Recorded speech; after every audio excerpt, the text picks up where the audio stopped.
To be an entrepreneur, what does that really mean? Well, the Webster Dictionary defines entrepreneur as one who organizes, manages, and assumes the risk of a business or enterprise.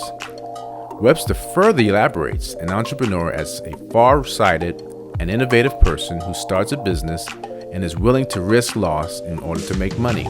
In any case, starting a business is a challenge, but staying in business is even more challenging. But here are some promising statistics. Did you know that according to research done by WealthX, there are 585 billionaires in the US, and of that, 62% are self-made. According to Guidance Financial, 26% of entrepreneurs say their biggest motivation for starting their own business was the idea of being their own boss. Another interesting statistic by Guiding Financial is 33% of entrepreneurs have only a high school diploma. Finally, according to the Office of Advocacy, 22.5% of small businesses fail in the first year. But small businesses account for 63.3% of new jobs in the US. Being an entrepreneur is great, but it takes more than just being an entrepreneur to run a successful business. Today on God Dreamers, we're going to hear from David Jeter, an entrepreneur who started his successful executive coaching business from scratch with little money, but a lot of faith. He will share a little about his journey growing up in the projects of Atlanta and how God opened doors for him to find and fulfill his purpose helping others succeed in their businesses.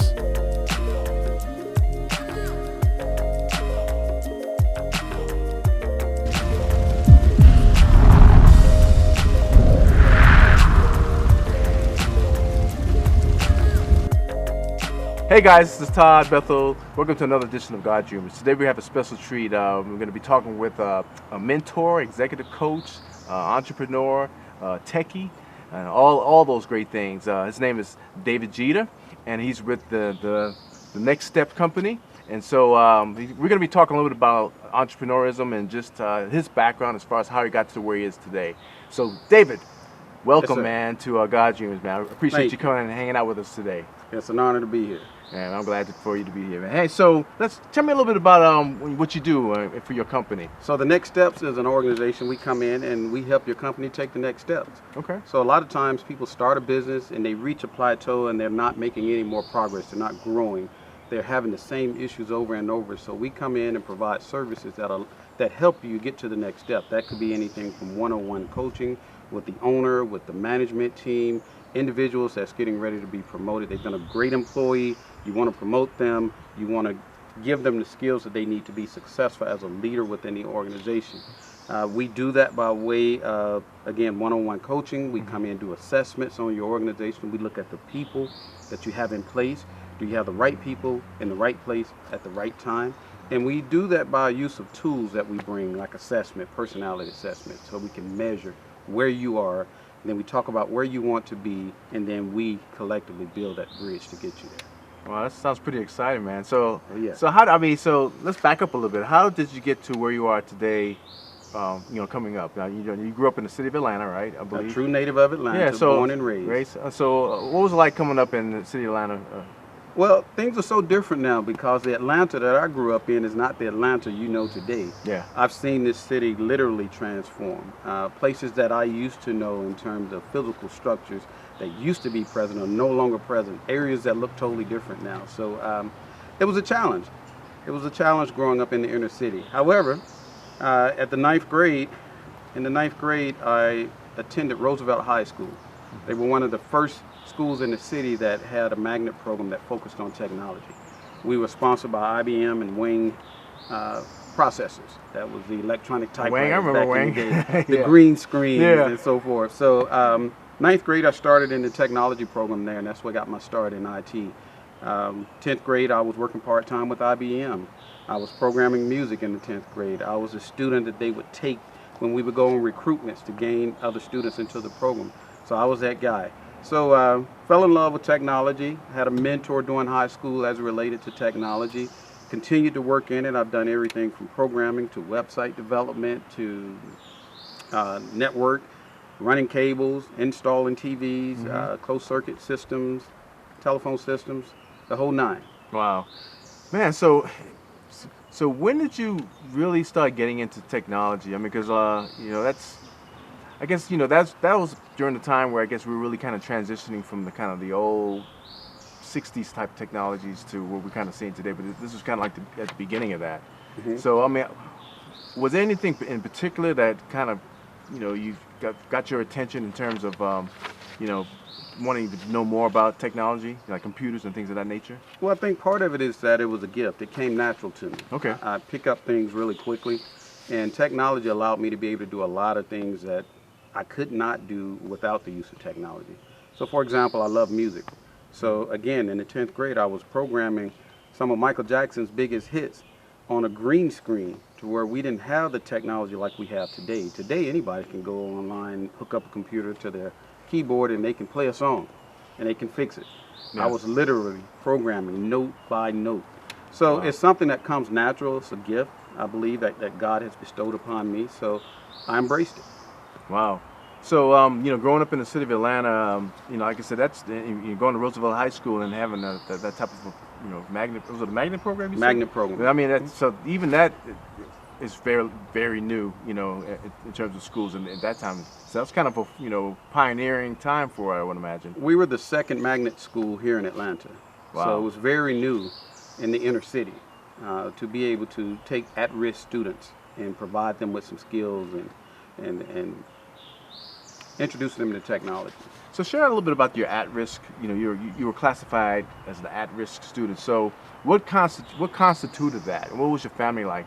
Well, typically coming up in a single-family household, number one. Number two, living in what we used to classify as the projects here in the city. You don't see many of those. You don't see any of those now in the city of Atlanta. They've all been moved out to the suburbs.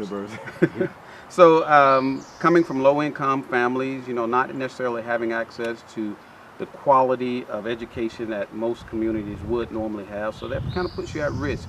You're in a crime-infested area, so a lot of negativity around you every day, day in and day out as a part of your life. So to be able to rise above that, they had to create opportunities for us to be able to excel. Yeah. So you mentioned something about, having a mentor, and I would imagine that probably made a big difference, in terms of, kind of helping you get focused on what your interests were and developing those skills. Absolutely. My mentoring actually started in the 7th grade at King Middle School by a man by the name of James Camp. He was the band director there. Okay. So he initially kind of pulled me in, got me on the right track, despite what I was accustomed to the environments that I was growing up in. But he's the one that initially got me on the right track, took me in, treated me like as though I was his own son, and really kept me on track going through high school. Now, I received a second mentor that was strictly on the technology side by an African-American male who was working for IBM at the time. And he had worked for companies such as AT&T. So he kept me on track academically to make sure that I stayed on course there. And Mr. Camp kept me on track in terms of how to become a young man and how to be respectful and not how to get sucked into all the negativity within my community. Wow, man, that's awesome, man. To have somebody in your life to kind of help guide and direct you, and I guess through those experiences, kind of help develop you to what you're doing today. Absolutely, to say the least. Say the least. I really don't think that I would be here today if it wasn't for those two gentlemen. Yeah.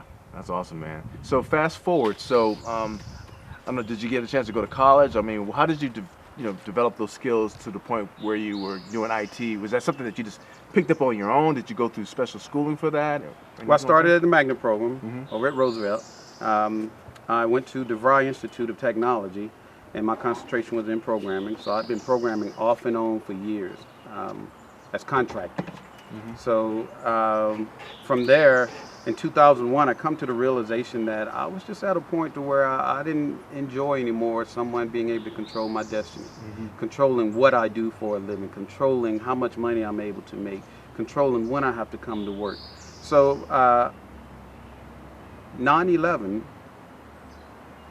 the year 2001, was the beginning of me making that decision. And so Halloween Day in 2001 was my last day working in corporate America. Wow. I mean, that's a to go from working in a corporate environment to working for yourself. I mean, that's a leap of faith in a lot of ways. So, what helped you? What kind of motivated you to kind of stay the course? Because making the decision is one thing, but staying the course is another. A whole another challenge. So what kind of helped, what helped you to kind of maintain that focus? Well, to be honest with you, it was never my plan to be an entrepreneur. So what I'd experienced during the 9/11 crisis here in America is companies that began to lay off, and I felt like the risk factor was just the same as if I decided to step out on my own. The only difference is that they're in full control if I work for someone else. The difference over here, I'm in full control. And if I believe enough in my abilities and that God will provide me with the resources, then I can be just as successful or even more successful by doing my own thing. So I took my chances. Part of that was, I'll be honest, it was very challenging because I didn't have a plan. I stepped out here on faith. I said, this is what I want to do. I love what I do. So I'm going to go figure it out. But I had to educate myself. I had to find another mentor to teach me about business. I had to try some things to see if they worked. Yeah. I had to identify what it is I really wanted to do in terms of providing services as a small business and what I didn't want to do. Because when you use the term IT, people look at that and say, you do everything. And that's not the reality of it. I knew I didn't want to do websites anymore. I built e-commerce sites for companies like Coca-Cola, PGA, but that's not what I wanted anymore. And I wasn't really sure what I wanted. Yeah. But because I had a family, there were things I had to do that I might not wanted to do to provide for my family. Yeah. So I was creating websites. I was installing computers. I was installing servers. I did whatever I had to do to take care of my family. Yeah. So it took me about, I would say, 5 years to really get a good grasp and understanding of what an entrepreneur's, what falls under that umbrella and what it is I needed to do to be successful at it. Yeah. So you went through that. That's good. That you went from being a kind of an IT kind of guy or a developer, so to speak, to coaching. So was there an element, or was there? I mean, how did you end up doing that? I mean, was this an experience that you had, or were you just providing advice to people and knows, hey, I can do this? Great question. How did I transition from IT to being an executive coach? I've known for quite some time that my purpose in life was to help people. And so what I was finding is that even providing IT services and getting to know the owners of the companies that I was servicing and their management team, building relationships is a gift. And that's something that comes very easy to me. And God would give me little confirmations from time to time to let me know, I want you helping other people to excel, to be the best person that they can be. And so I decided to stop fighting God and accept my purpose. So in 2015, I decided to go ahead and start to get formal training so I would be qualified to go in and coach someone, not just say that I'm a coach. I went and became an certified executive coach. I went to John Maxwell Coaching School. I went and became certified on assessment, personality assessments with everything DISC and the 5 behaviors. So I've gone out and collected the tools and the resources to make me successful and qualified to come in and help someone grow their business. Yeah. It's all about the people, and it's all about helping them take the next steps wherever they are in their career, in their business career. It doesn't matter. It's all about going out there and helping them figure out, how do I get from here to there? Yeah.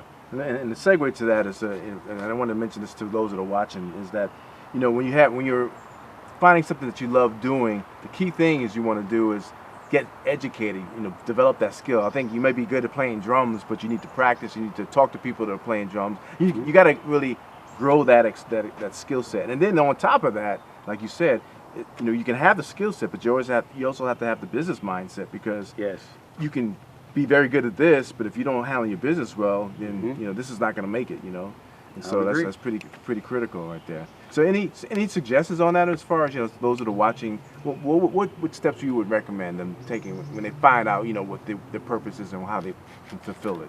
One of the things would be is to first identify what your strengths and weaknesses are.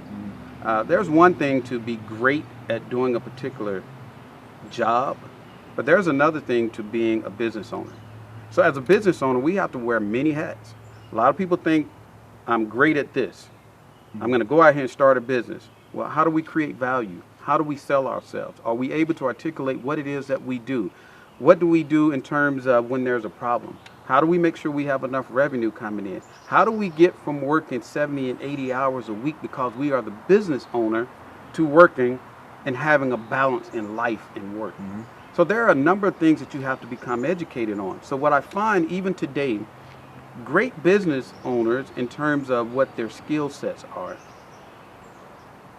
but they reach a point to where they recognize, I'm not moving forward. Or I know I have problems A, B, and C, and I can't figure out how to solve these problems. So let me get some help. So there's one thing to know that you need help, and there's another thing to accept that you need help. So a lot of times clients will call me and say, hey, I want you to come in and start coaching me, and I first have to determine, are they ready to be coached? Yeah. So I say to anyone that's watching out there right now is that identify what your strengths and your weaknesses are. In the areas that you are deficient in, get resources, whether that's hiring a coach, whether that's getting a book, whether that's enrolling in a class. Get the knowledge that you need to be successful as a business owner. Yeah, that's good, man. You know, the great thing about that is that there's really no limitations. There's no obstacles. Well, I wouldn't say that there are obstacles, but the resources are plenteous. You know, I know when I was coming up, I mean, we had the public library. You know, and TV, but I mean, with the internet, I mean, and all these different certifications that you can do now, man. Yes. You just have, just a whole bunch of resources that you can tap into. So you have to believe. Excuse. Yeah. You have to believe. You have to change the way that you think, because as an employee of an organization, your mentality is different when you're the owner, because you have to determine what services do we want to offer. What is the value of our service? And I think a lot of times, well, I know this to be factual, a lot of times when someone first starts out, they don't know their value that they're bringing to a client. But because of confidence, you know that you can charge what you're worth. Yeah, that's true. You know the value of what it is that you bring. If I can help a business owner go from working 80 to 90 hours a week down to 40 hours a week, that's value. Yeah.